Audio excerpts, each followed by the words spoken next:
जोरदार ताली के साथ बुलाइए दोनों हाथ ठाकर।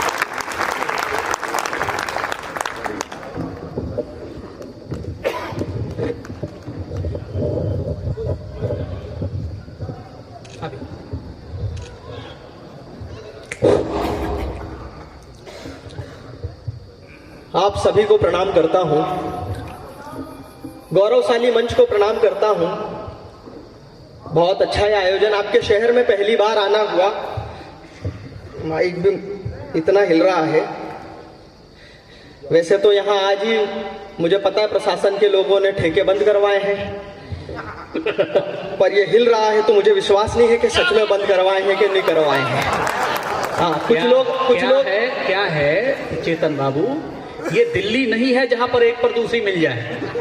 ये मध्य प्रदेश और यहाँ पंगा मत लो। भाई साहब, आप मध्य प्रदेश के बारे में उतना नहीं जानते जितना मैं जानता हूँ, इसलिए बता रहा हूँ कि जोश में ज्यादा गड़बड़ मत करना। मैं मध्य प्रदेश का ही हूँ और ये अनूप शहर वालों को मैं अच्छी तरीके से जानता हूँ। पीछे बहुत सारे लोग स्वेटर भी नहीं पहन के आए क्योंकि इनको स्वेटर से ज्यादा क्वार्टर पे भरोसा है। ऐसा नहीं है, बस मस्ती में रहना, आनंद में रहना। मैं मस्ती का कवि हूँ, थोड़ी देर आप लोगों के बीच में हूँ, आनंद के साथ में सुनना।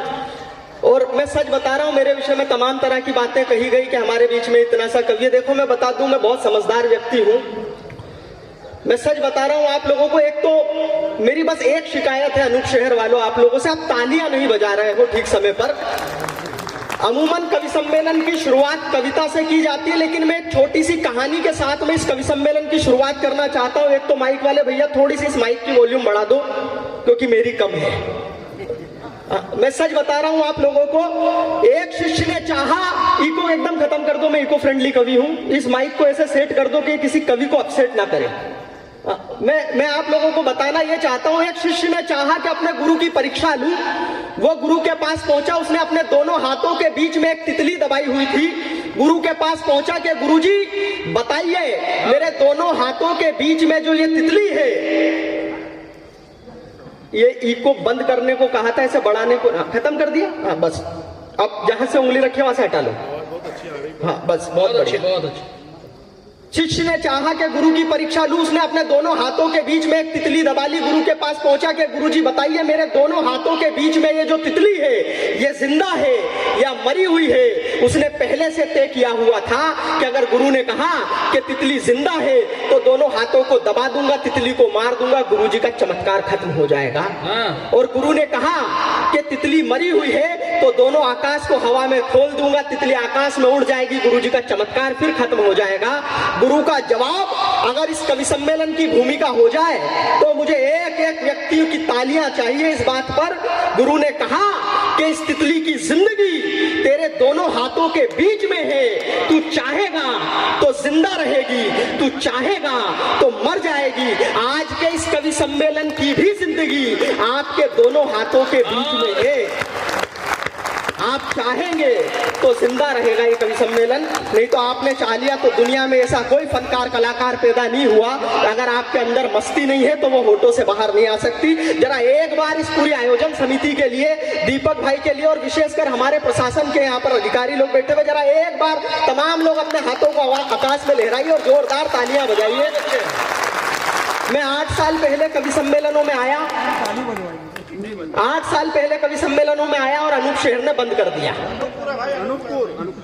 तो अनूपपुर कर लो, है तो यही, उससे क्या फर्क पड़ जाएगा? भैया आप मेरे को चेतन विजयवर्गीय के लो, चेतन चर्चित के लो, हूं तो मैं।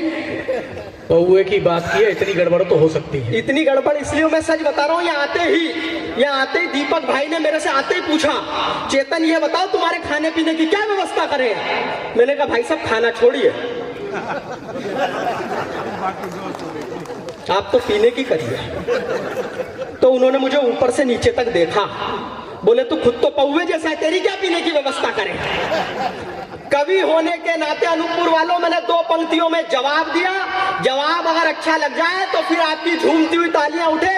बोले तू खुद तो पौवे जैसा, तेरी क्या पीने की व्यवस्था करें? मैंने कहा भाई साहब, अपनी बातों को मैं ऐसे सजा लेता हूँ तो पौवा, मगर बोतल का मजा देता हूँ। बोले पता क्या मंगाए कलेक्टर साहब, मैंने जो मंगा लिया, अगर सुनकर के मजा आ जाए, मस्ती आ जाए, ठहाके, आपकी तालियां, आपका आनंद, आपका पूरा सुरूर चाहिए मुझे। बोले बता क्या मंगाए? मैंने कहा जी मंगाइए एरिस्ट्रा कोड, बेक बाइपर, Contessa, Double Dog, Fun Drop, Line Drop, Elephant, Godfather, Imperial Blue, Johnnie Walker, Kingfisher, McDonald, ओलमन, Peter Scot, Teacher Scot, Roll Scot, Signature, 69 Triple X, जानकी जिंगनो। हूं नहीं, ये मुझे पता है, अनूपपुर वाले हैं, ये वाइन, विस्की, बियर, रम, जीन, वोडका, ताड़ी, इसको शैंपेन, काजू फेनी, ठर्रा, ब्रांडी, पुलिया, मौड़िया, खाटिया, राटिया छोड़ के देसी पे टिके हुए हैं। धीरे धीरे मस्ती में आओ यार, आनंद में आओ। मैं तो सच बता रहा हूँ, बचपन से बहुत समझदार रहा मेरा तो वो सर, मैं आपको क्या बताऊं, वो मास्टर जी क्लास में आए, वो हर महीने होते थे यूनिट टेस्ट, हर महीने हिंदी के पेपर में यूनिट टेस्ट दिया, बोले दिवाली पे निबंध लिखो। मैं होशियार व्यक्ति, इस देश में राहुल गांधी के बाद अगर कोई सबसे ज्यादा होशियार है तो मैं ही हूँ। मैं सच बता रहा हूँ आप लोगों को, वो उन्होंने निबंध लिखने को दिया, दिवाली पे निबंध लिखो। मैंने अपना दिमाग लगाया, मस्ती के साथ में शुरू करना, मैंने अपना दिमाग लगाया, मैंने लिखा दिवाली हिंदुओं का प्रमुख त्योहार है, इस दिन हम नए कपड़े पहनते हैं, जैसा लिखे वैसा लिखो। इस दिन हम नए कपड़े पहनते हैं, दीप जला करके दीपों का त्योहार मनाते हैं, पटाखे फोड़ते हैं, लेकिन कुछ लोग इस दिन जुआ खेलते हैं। जुआ खेलना अच्छी बात नहीं है, हमें जुआ नहीं खेलना चाहिए। मैंने कॉपी जमा कर दी, मास्टर जी को मेरी बात क्या बढ़िया लगी कि क्या बढ़िया कहा है, जुआ खेलना अच्छी बात नहीं है, जुआ नहीं खेलना चाहिए। अनूपपुर वालों 10 में से 10 नंबर दिए मुझे। ताली मत बजाओ मेरे भाई, क्योंकि आपके अकेले बजाने से मेरा कोई भला नहीं होगा। वो अगले महीने फिर यूनिट टेस्ट आ गए, इस बार निबंध बदल दिया, बोले होली पे लिखो। मैंने बताया ना मैं समझदार व्यक्ति, मैंने फिर अपना दिमाग लगाया। ये जितने व्यवधान चल रहे हैं, जितनी भी व्यवस्था चल रही है, मैं तो सच बता रहा हूं आप लोगों को, मुझे ध्यान